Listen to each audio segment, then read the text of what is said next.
Je l'avais déjà annoncé à Kolwezi que nous allions faire une tournée sur l'ensemble du territoire national. Eh bien, c'est ce que nous sommes en train de faire. Donc, cette étape concernait les Grands Katanga. On a commencé par Kamina, Kalemi, Kolwezi. Maintenant, je chute avec Lubumbashi avant d'enchaîner sur d'autres provinces. Les objectifs sont les mêmes.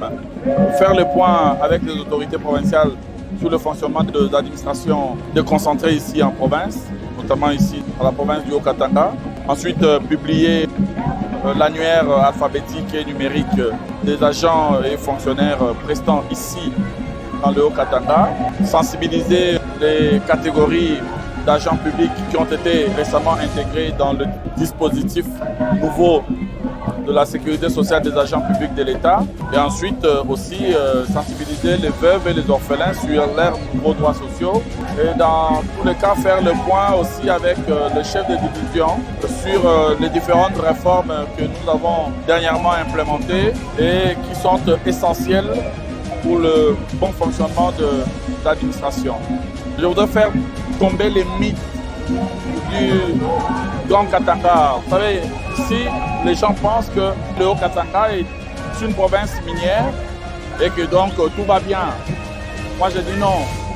Il y a l'économie minière notamment, d'un côté. De l'autre côté, il y a l'administration. Et il faut faire attention avec l'administration. Parce que si vous confondez les deux, eh bien, vous allez laisser les fonctionnaires dans la détresse.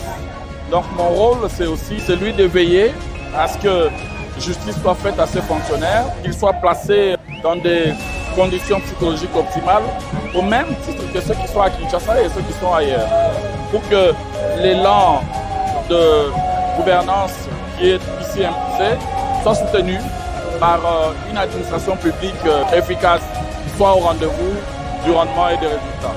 C'est ça l'essence de ma venue ici à Lubumbashi.